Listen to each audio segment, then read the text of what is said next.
आपके ये अब जुडिशियल एक एक्टिविज्म जो है, ये हाइपर एक्टिविज्म जो है हम देख रहे हैं। और ये हाइपर एक्टिविज्म इफ्तिखार चौधरी के ज़माने से अपने यानी इंट्रोड्यूस हुआ, उसके बाद ये इसने बहुत तबाही करता हुआ, बर्बादी करता हुआ, स्टील मिल की हमारी डील हो गई थी उस वक़्त, वो बर्बाद करता हुआ, मतलब ये मुख्तलिफ हमने रवायात देखी, तबाहकुन रिवायत ये आगे भी कायम रही, साकिब निसार रहा या उसके बाद को अजमल मियाँ, वो सईद खोसा वगैरह, और आजकल ये मौजूदा चीफ जस्टिस, ये बिल्कुल आपने देखा, हम भी देख रहे हैं, पूरी कौम देख रही है कि ये जितनी लड़ाई है इसमें ना कोई आईनी सवाल दरपेश है, ना इसमें कोई कानूनी मामला दरपेश है, ये बिल्कुल ही एक सियासत हो रही है। और मतलब है कि पीटीआई के कहिए कि इश्क में गिरफ्तार होके पूरी तमाम वो कौम जो कि पीटीआई को सपोर्ट नहीं करती, या वो तमाम हिस्सा जो छोटा सा नुक्ता, पीटीआई के इश्क में गिरफ्तार है कौन, जज साहब या कोई और? नहीं बड़ी जी, जज चीजें। साहिबान खुद हैं, जी जज साहिबान खुद भी इश्क में गिरफ्तार हैं, घर वाले भी, इनके अहले खाना भी मुमकिन है हो, लेकिन असल में तो इंटरेस्ट होती है फाइनेंशियल। जी देखिए, असल जो बात है वो फाइनेंशियल, पैसा और ताकत की लड़ाई है ये। और वो तमाम लोग जो ये जनरल बाजवा के 6 साल दौर में वो पूरा एक जो सेटअप बना हुआ था, वो लोगों ने वो काली दौलत कहिए, रियल एस्टेट की दौलत कहिए, बेपनाह करप्शन की जो दौलत कहिए, उनको वो अब अपने हाथों से जाता हुआ दिखाई दे रहा है। तो इमरान खान को वो बतौर एक चेहरे के इस्तेमाल कर रहे हैं, उसकी अपनी हैसियत नहीं है इतनी, हम्म उसको ये लोग इस्तेमाल कर रहे हैं बुनियादी तौर पे। इनका खौफ जो है वो ये है, मैं पहले भी गुजारिश कर चुका हूं कि ये जो इनके यानी सियासी शऊर के बारे में तो तारुफ हो ही गया है कि इनकी अकल और फहम क्या है। तो इनकी सोच किसी ना यानी ये है कि किसी भी तरीके से इमरान खान को रिटायरमेंट से पहले जो है वो उसकी हुकूमत लाई जाए, और उसके बाद उस पार्लियामेंट से आइन में कोई तब्दीली करवा के, एक तो ऊपर आता बंदयाल की जो रिटायरमेंट की एज है वो अगर ज्यादा हो जाए तो इसको 1-2 साल की एक्सटेंशन मिल जाती है, तो उससे फिर जस्टिस कायस फायज ईसा का रास्ता रोका जाए, यानी एक शिकार वो असल में उससे डरे हुए हैं। अच्छा, फिर इनका ख्याल ये है कि ये पहले उसका रास्ता, उनका रास्ता रोकेंगे फायज ईसा का, उसके बाद इनका फिर ये है कि ये जनरल आसिम मुनीर की तकर्री को भी बताजा बनाकर उनसे भी कोई यानी उनकी जगह पे कोई चीज लाने की कोशिश करेंगे। तो ये तो एक ऐसा कब्जा ग्रुप है जो किसी आइन, कानून, किसी रिवायत को नहीं मानता। ये बुनियादी तौर पे कब्जा ग्रुप है जो किसी भी तरीके से अपने कब्जे को बरकरार रखना चाहता है।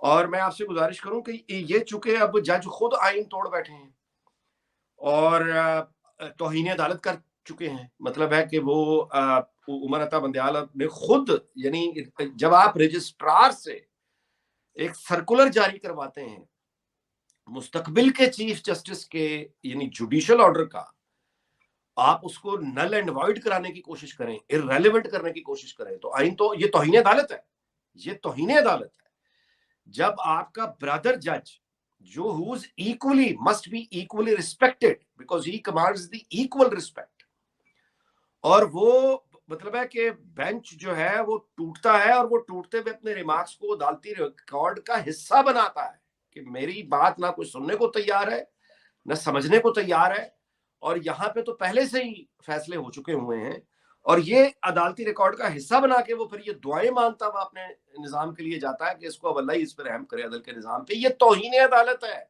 ये तौहीन है उस मोअज़्ज़ज़ जज की, मंदोखेल की। अच्छा, जस्टिस याया आफरीदी का लिखा हुआ तफसीली फैसला आ चुका है, ये जी उनके फैसलों की तौहीन हो रही है। ये जस्टिस कायस फाइज ईसा का जो अभी फैसला है, ये उसके फैसले की तौहीन हो रही है।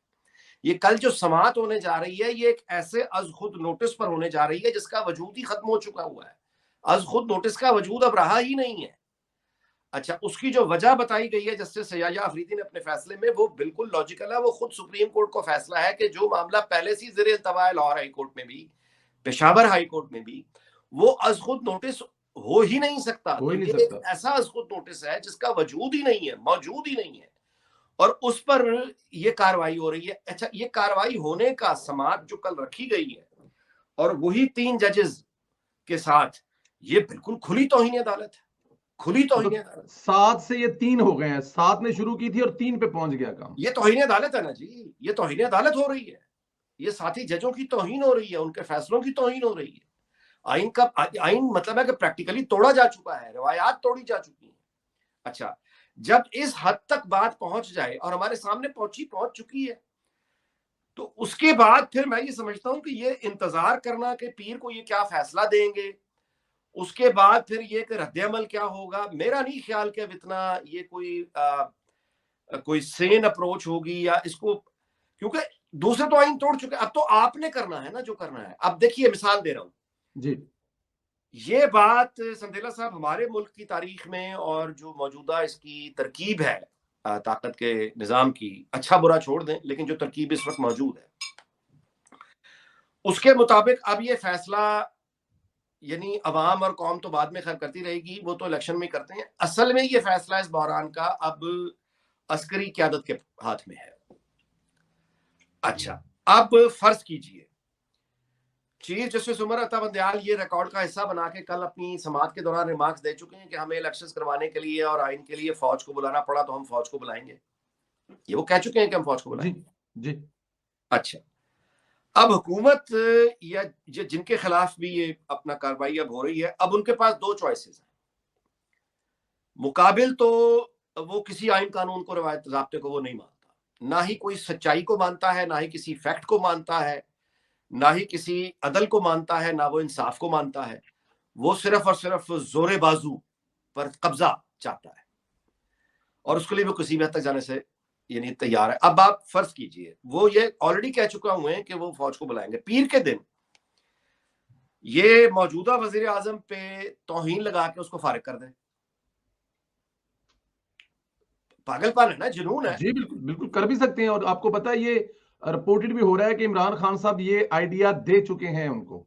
ऑलरेडी उनके पूरा एक नुक्ता नजर है जी बड़ा। आज भी आप देखें उनके जो सपोर्टर्स हैं वो कह रहे हैं कि चीफ जस्टिस उमर अता बंदयाल जो है उसके पास दो चॉइसेस हैं, या वो खामोशी से घर चला जाए और या फिर burn the house down with him. वो कहते हैं बर्न द हाउस, यानी जी ये है बेसिकली कि इसको जला दो, जो कुछ है इसको जला के चले जाओ। अच्छा, अब मुझे जलाने का क्या तरीका है, मैं आपसे गुजारिश कर रहा हूं। वजीर जी आजम को वो तौहीन लगा के फारिग कर सकता है, उसके अलावा पागलपन में तो कुछ भी हो सकता है जी। वो नेशनल असेंबली को तहलील करने का हुक्म जारी कर दे, फिर क्या करेंगे आप?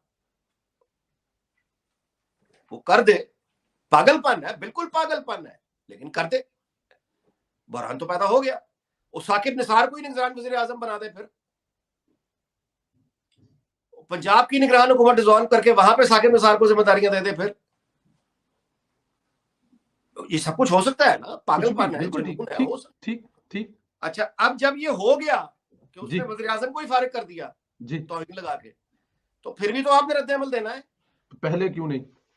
अच्छा, फिर जब आप रद्द-ए-अमल देंगे तो वो रद्द-ए-अमल यानी मुमकिन है फिर वो रद्द-ए-अमल कुछ भी ना हो। आपका प्रिंसिपल सेक्रेटरी कह दे कि जी आप तो मसला खत्म हो गया है, इंतजामिया इनकार कर दे अहकामात पर कि सुप्रीम कोर्ट ने अब नाअहल तो कर दी, अब क्या करें, तौहीन तो लगा दी।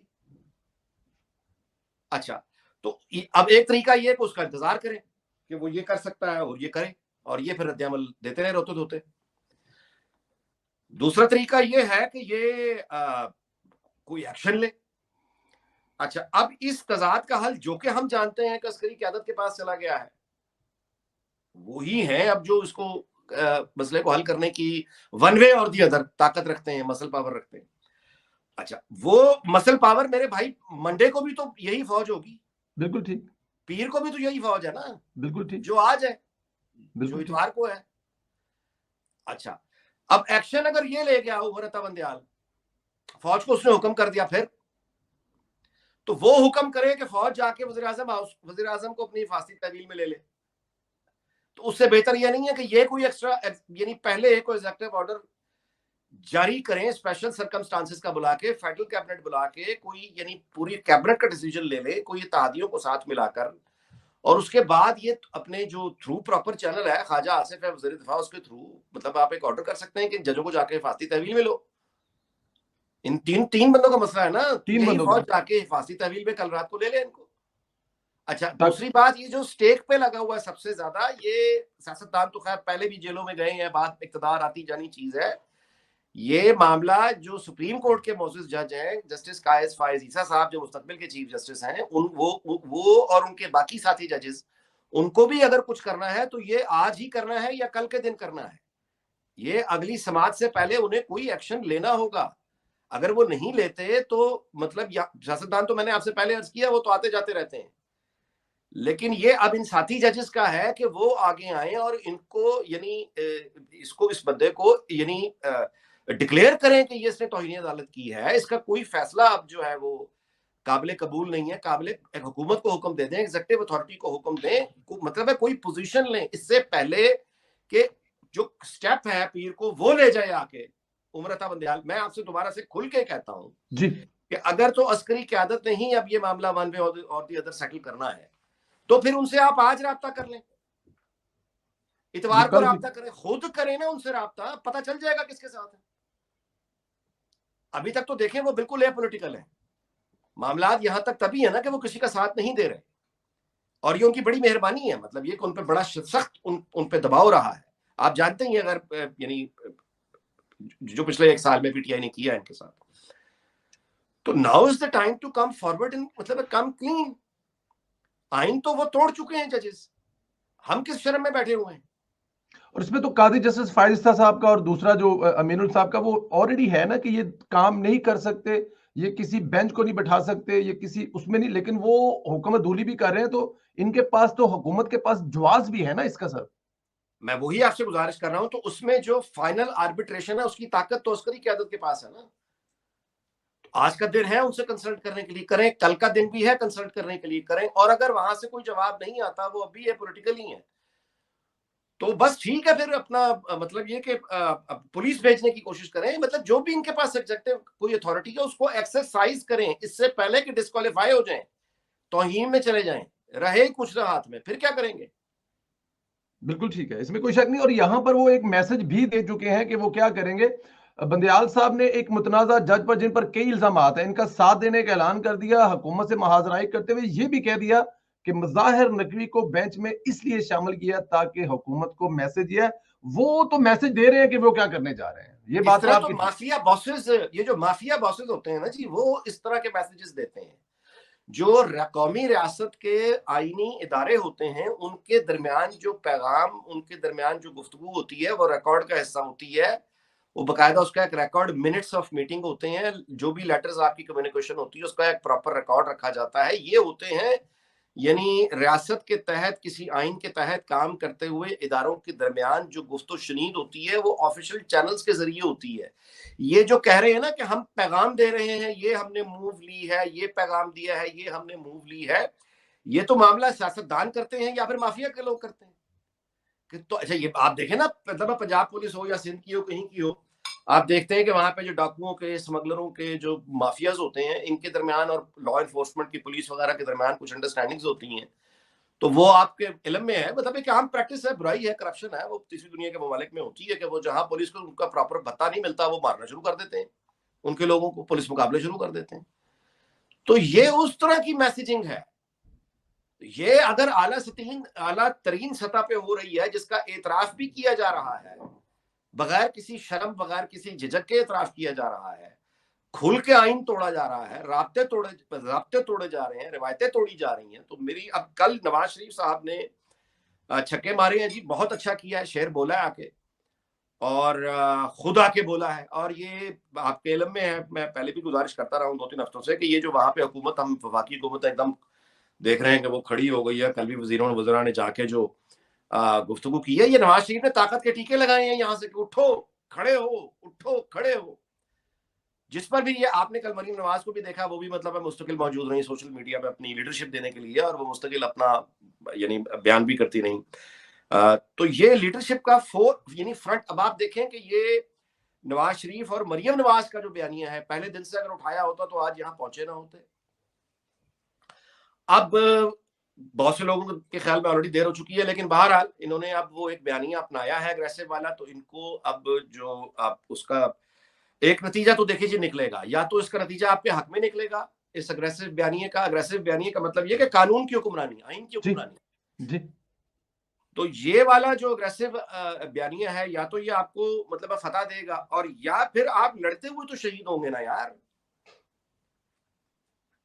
मतलब सिटिंग डक की तरह बैठे हुए दूसरा आके फारिग कर जाए, झाड़ू लेके चला जाए, और आपको पता भी हो कि कोई ना कोई आएगा और वो फायरिंग कर सकता है और मार भी सकता है। बिल्कुल ठीक। सर देखिए कल अभी आपने कहा मियां मोहम्मद नवाज साहब, कल उन्होंने भी फुल कोर्ट का कहा, पूरी कौम भी फुल कोर्ट चाहती है, तमाम सियासी जमातें भी कह रहे हैं, वो इनसे ये नहीं कह रहे कि आप ना करें।